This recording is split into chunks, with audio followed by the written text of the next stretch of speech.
Eu queria que você ficasse de pé só um minutinho mais.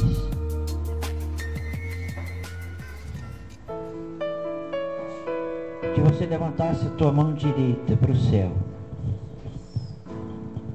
Só para falar assim com Jesus.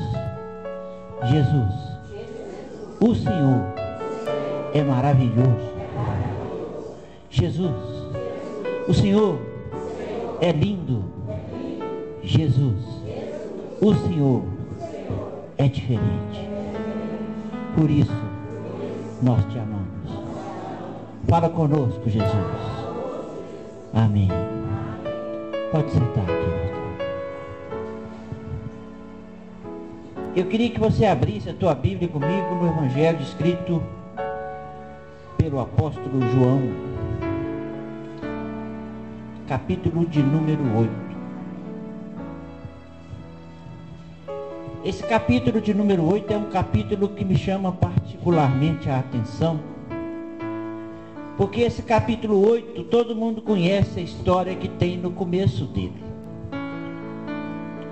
que é quando Jesus se encontrou, quando levaram a Jesus aquela mulher que fora apanhada em adultério, para que ela fosse apedrejada de acordo com a lei.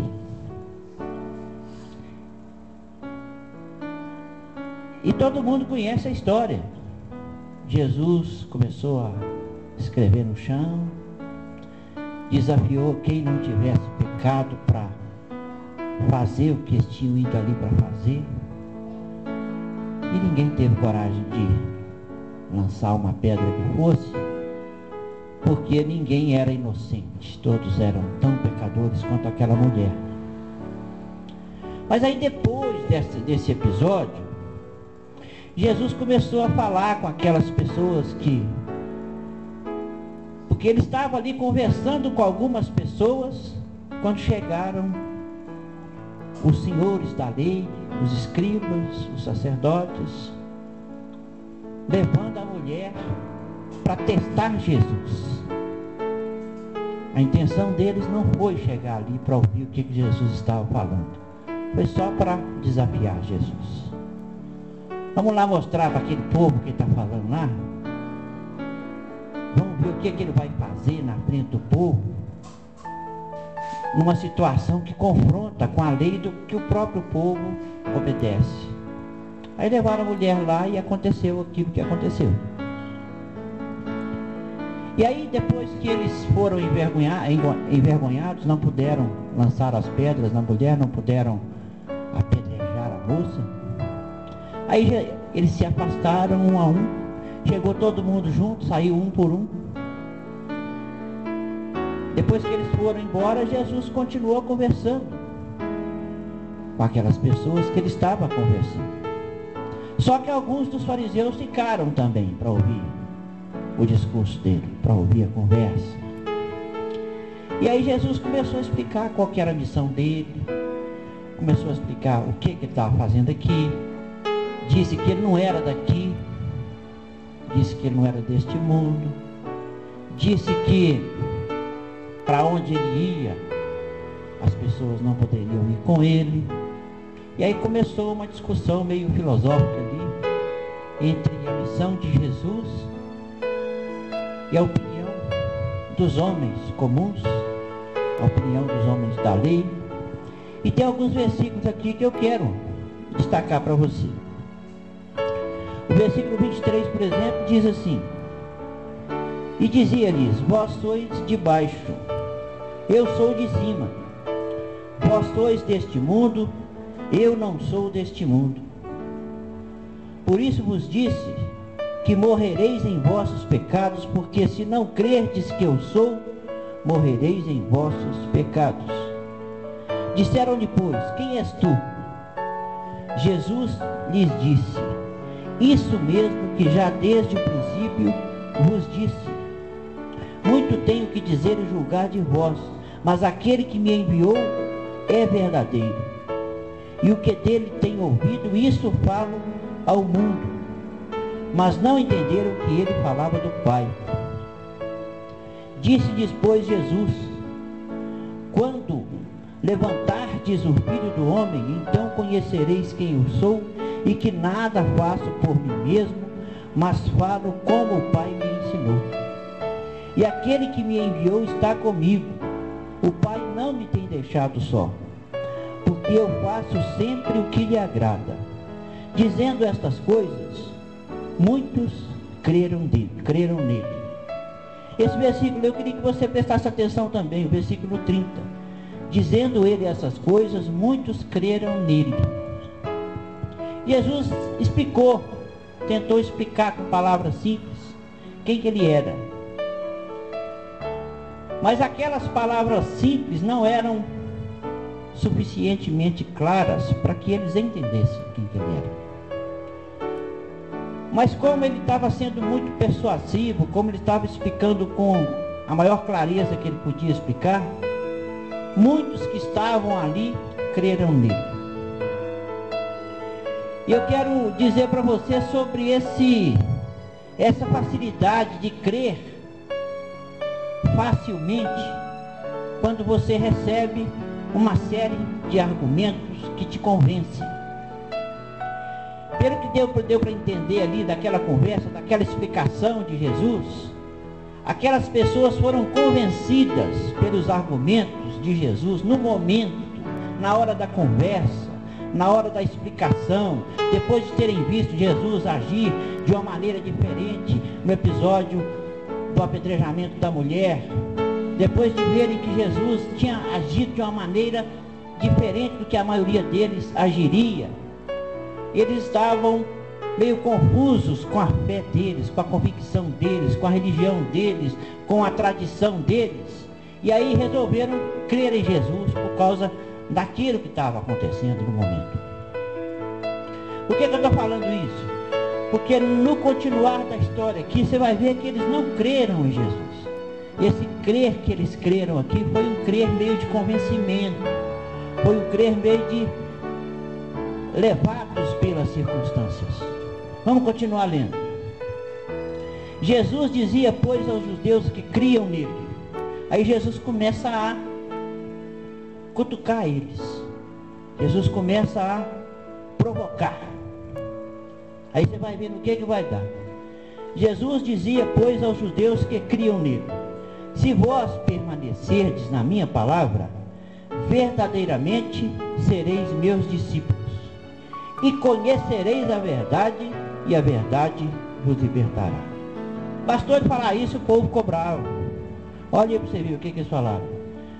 Responderam-lhe: somos descendência de Abraão, e nunca servimos a ninguém. Como dizes tu, sereis livres? Começaram a mostrar as garras. O que é isso? O que você está falando aí? A gente nunca foi escravo de ninguém. A gente nunca se deixou escravizar. Eles prendiam o nosso corpo, nos levavam escravizados fisicamente, mas nunca conseguiram escravizar a nossa mente, a nossa alma. Nós somos filhos de Abraão, nós sempre fomos livres. Ninguém nunca vai conseguir escravizar a gente. Nós somos mais do que vocês todos aí, do que todas as nações que existem por aí. Nós somos o povo de Deus, nós somos descendentes de Abraão, nós somos melhor que todo mundo. No final eles vão até tentar diminuir Jesus. Respondeu-lhe Jesus: em verdade vos digo que todo aquele que comete pecado é escravo do pecado. Ora, o servo não fica para sempre em casa, o filho fica para sempre. Se, pois, o filho vos libertar, verdadeiramente sereis livres. Bem sei que sois descendência de Abraão, contudo procurais matar-me, porque a minha palavra não entra em vós. Eu falo do que vi junto do meu Pai, e vós dizeis o que também vistes junto do vosso Pai. Jesus provocando eles, Jesus instigando eles a perceberem que eles estavam crendo sem crer, que eles estavam entendendo sem entender. Eles não estavam entendendo quem que era Jesus, mesmo Jesus dando todas as explicações possíveis. Eles não estavam captando, enxergando quem que estava diante deles, apesar de Jesus ter demonstrado com atitude que ele era diferente, que ele agia diferente, que ele era capaz de agir com sabedoria, que ele era capaz de curar cegos, que ele era capaz de fazer os doentes serem curados, de perdoar pecados inclusive. Não levaram muito a sério, não estavam entendendo nada. E esse vosso pai, que Jesus estava falando que eles viram, era o diabo. Você vai ver mais para frente aí. Responderam-lhe e disseram-lhe: nosso pai é Abraão. Jesus disse-lhes: se fosseis filhos de Abraão, faríeis as obras de Abraão, mas agora procurais matar-me a mim, homem que vos tem dito a verdade que de Deus tem ouvido. Abraão não fez isso. Vós fazeis as obras de vosso pai. Disseram-lhe, pois, nós não somos nascidos de prostituição, temos um pai que é Deus. Disse-lhes, pois, Jesus: se Deus fosse o vosso pai, certamente me amaríeis, porque eu saí e vim de Deus. Não vim de mim mesmo, mas ele me enviou. Porque não entendeis a minha palavra, a minha linguagem?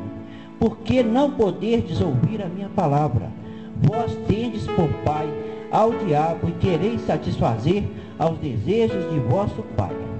Ele foi homicida desde o princípio e não se firmou na verdade, porque não há verdade nele. Fala, quando ele profere mentira, fala do que lhe é próprio, porque é mentiroso e pai da mentira. Mas porque vos digo a verdade, não me credes. Quem dentre vós me convence de pecado? E se vos digo a verdade, por que não credes? Quem é de Deus, escuta as palavras de Deus. Por isso vós não as escutais, porque não sois de Deus. Aí o que é que eles falaram? Responderam, pois, os judeus e disseram: não dizemos nós bem que és samaritano e que tens demônio? Aí eles perderam de vez a paciência com Jesus. Você é samaritano, nós somos judeus, nós somos o povo de Deus. Você é de uma casta inferior, você é samaritano, você não está com nada não. Você não é da nossa tribo, você não é dos nossos. Confundiram as coisas, misturaram as coisas, não conseguiram entender nem que o Jesus era o Jesus que estava falando com eles. Esqueceram, né, que era da linhagem de Davi, que era o filho de Davi, que era o descendente direto da linhagem de Abraão, que eles chamavam de pai. Esqueceram até o que tinham lido na Bíblia. Resolveram ofender Jesus. Você é samaritano, você não é dos nossos, você tem demônio. Tinham crido nele, tinham crido há pouco tempo, quando ele usou do argumento, as palavras de convencimento, creram nele. Mas quando Jesus começou a provocar, começou a cutucar, começou a ver qual que era a intensidade, qual que era o tamanho da fé que eles tinham, qual que era o tamanho da conversão que eles tiveram com a pregação dele, aí eles foram mostrando quem que eles realmente eram. Eram pessoas que não tinham nada com Deus, não tinham compromisso com Deus, não queriam nada com Jesus, não respeitavam Jesus, não tinham interesse nenhum em ser discípulo dele e nem de segui-lo. O que eu estou querendo dizer com essa leitura desses versículos do capítulo 8 do livro de João? Antes de continuar falando, vamos ver o último versículo do capítulo. Olha o que fala no último versículo aí, que é o versículo 59. Então pegaram em pedras para lhe atirarem. Mas Jesus ocultou-se e saiu do templo, passando pelo meio deles, e assim se retirou. Aquela turminha que não tinha de ir embora, aquela turminha que tinha jogado as pedras no chão, cada um botou uma pedrinha no chão e foi embora.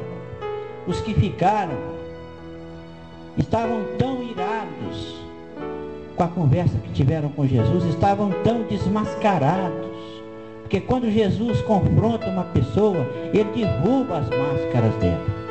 Ele expõe a ferida, ele faz a pessoa enxergar quem que ela realmente é. Não adianta querer ser diferente, não adianta querer representar na presença de Jesus. Jesus conhece o íntimo, Jesus conhece a alma, Jesus conhece a essência da pessoa. Então aquelas pessoas que disseram que tinham crido nele, daí a pouco já estavam querendo pegar aquelas pedras que eles tinham trazido para jogar na mulher adúltera, já pegaram aquelas pedras para jogar em Jesus. O que é que eu aprendo aqui? Eu aprendo que não adianta a gente procurar seguir Jesus levado pela emoção. Não adianta a gente querer seguir Jesus levado pela necessidade. Não adianta nada disso. A gente precisa querer Jesus e reconhecer Jesus como Senhor, como Salvador, como Deus, independente da circunstância que a gente esteja vivendo. Aquela mulher, por exemplo, que pouco antes dessa conversa que ela teve com Jesus, se aquela mulher se encontrasse com Jesus de novo, ela ia ver em Jesus uma pessoa que tinha passado pela vida dela, que tinha aparecido na vida dela num momento decisivo, e Jesus tinha enxergado ela de uma maneira diferente. Os doutores da lei, os hipócritas, que Jesus chamava de hipócritas lá, que eram os fariseus, os responsáveis pelo templo, que isso aqui aconteceu no templo. Tem muita gente que acha que foi numa praia, mas não foi, foi no templo. Se você olhar no começo do capítulo, Jesus estava no templo em Jerusalém, quando teve essa conversa. Ele escrevia no chão do templo. Os responsáveis pela tradição, pela lei, pelo culto, pelo ritual, pelos dogmas da igreja, enxergaram o que a mulher tinha feito. Essa mulher tem que morrer. A lei falou que ela tem que morrer, ela tem que morrer. A lei falou que ela tem que ser apedrejada, a gente tem que apedrejar ela. Jesus não enxergou ela do jeito que ela era. Jesus enxergou o que ela podia vir a ser se ela fosse perdoada.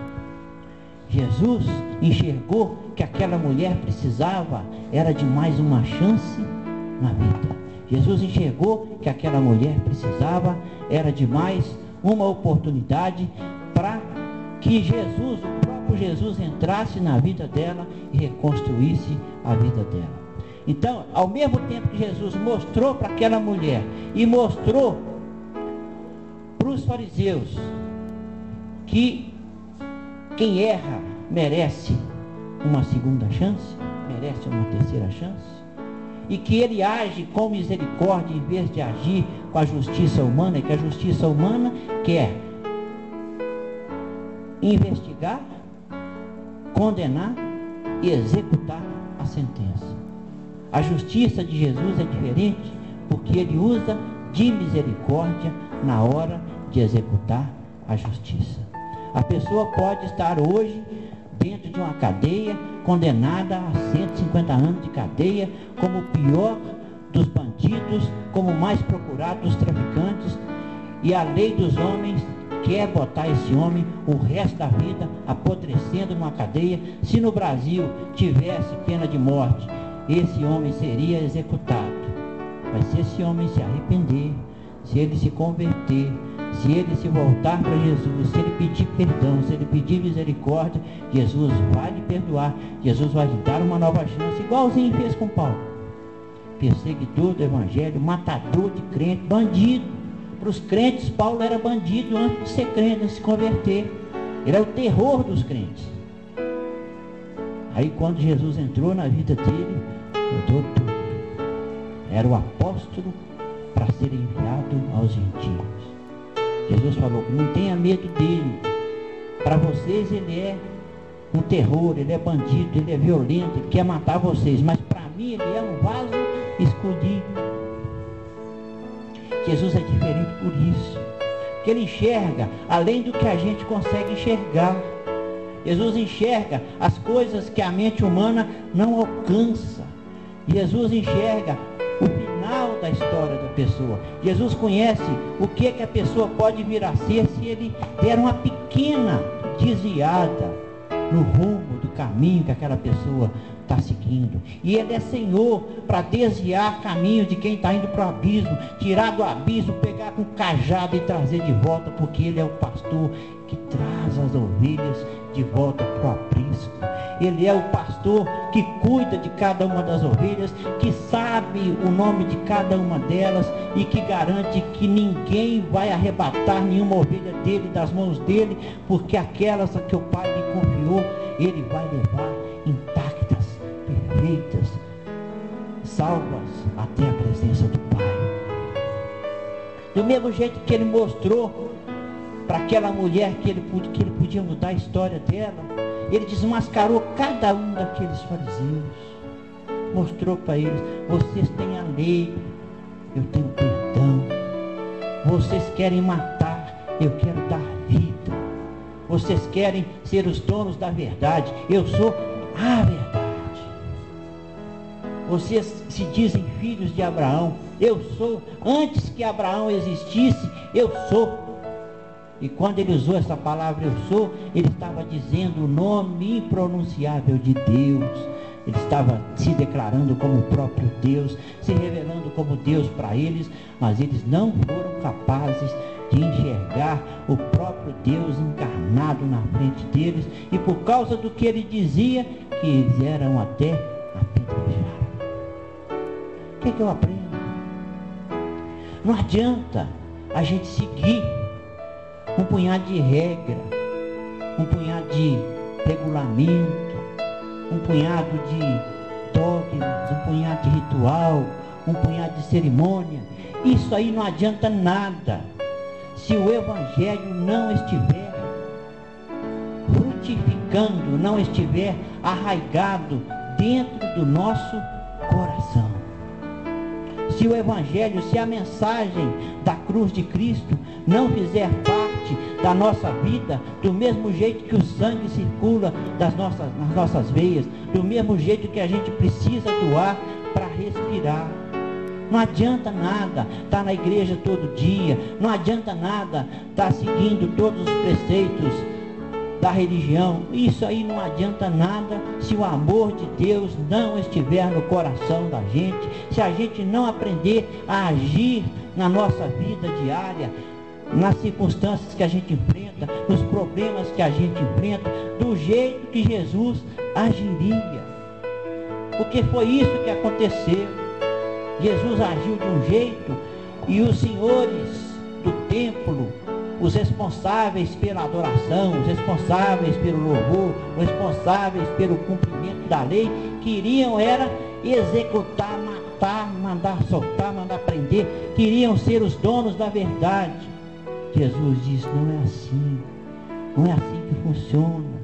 Conhecereis a verdade, e a verdade vos libertará. E quando Jesus disse isso, eles ficaram furiosos. O que é isso? Nós somos filhos de Abraão, ninguém nunca prendeu a gente. Prendem o nosso corpo, mas não conseguem prender a nossa alma. Aí Jesus disse: vocês são escravos. Vocês são escravos da mentira que domina os vossos corações. Vocês são escravos dessa máscara de religiosidade que vocês carregam. Vocês são escravos desse orgulho, dessa arrogância, dessa dura serviço que vocês possuem desde o tempo de Moisés. Vocês são escravos e não enxergam isso. O dia que vocês olharem para dentro de vocês mesmos, enxergarem a podridão que está dentro de vocês e me reconhecerem como Senhor e como Deus e como Salvador da vida de vocês, quando vocês reconhecerem que o Messias já veio, aí vocês vão ver que vocês estavam totalmente enganados. Aí vocês vão conhecer a verdade, e a verdade vai arrancar essa máscara de vocês, e vocês vão ser verdadeiros filhos de Abraão. Vocês vão ser verdadeiros filhos de Deus. O dia que me reconhecerem como filho de Deus, o dia que me reconhecerem como o Cordeiro que tira o pecado do mundo, o dia que me reconhecerem como alguém que existiu antes que Abraão existisse. Era isso que Jesus estava mostrando para eles. Não adianta religião sem salvação. Não adianta religião sem sinceridade. Não adianta religiosidade sem compromisso com Deus, sem aliança com Deus, sem querer agir do jeito que Deus age, sem querer deixar Deus ser Senhor na nossa vida, sem querer deixar Deus ser Senhor das circunstâncias da nossa vida. Porque mesmo que a gente não queira, Ele é Senhor. Mesmo que a gente não reconheça, Ele é Deus. Mesmo que a gente duvide, Ele é aquele que era e que há de vir, e aquele que sempre foi, aquele que é o começo e o fim da história, aquele que é o alfa, o ômega, o começo e o fim, e aquele que domina tudo que está entre o começo e o fim, e aquele que controla a história da humanidade inteira, a história do universo e a história de cada um de nós. O dia que a gente reconhece isso, o dia que a gente tem consciência disso, o dia que a gente abre mão das nossas convicções pessoais, o dia que a gente abre mão da lógica do nosso raciocínio humano, o dia que a gente deixa a fé prevalecer sobre a lógica, o dia que a gente deixa Jesus prevalecer na nossa vida, as coisas começam a caminhar de maneira mais fácil, as coisas começam a fluir de maneira mais abundante, mais fértil, mais frutífera na vida de cada um de nós. Amém? Eu queria convidar você a orar comigo.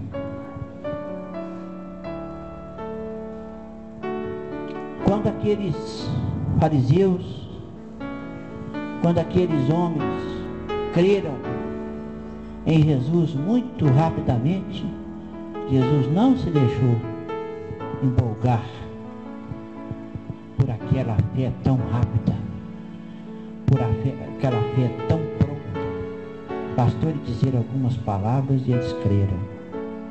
Mas bastou também Jesus cutucar a feridinha, cutucar o orgulho, cutucar a tradição, cutucar a religião deles, para eles mostrarem verdadeiramente quem que eles eram, mostrarem verdadeiramente que eles não tinham crido em Jesus como Salvador. Eles tinham sido levados pelas circunstâncias, mas não tinham recebido Jesus como Senhor da vida deles.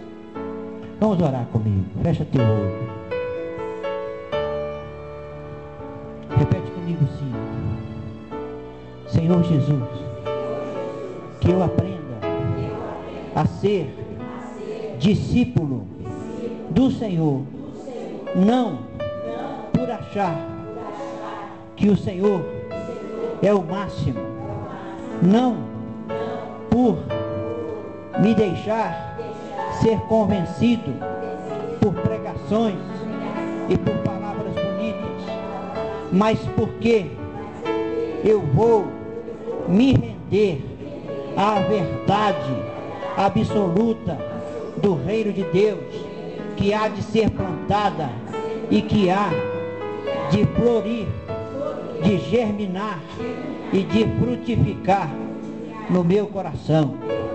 Senhor Jesus, que eu aprenda a fazer as coisas do jeito do Senhor, que a tua fé domine a minha razão, que o teu amor domine o meu egoísmo e que eu seja capaz de, com todo o coração, com toda a alma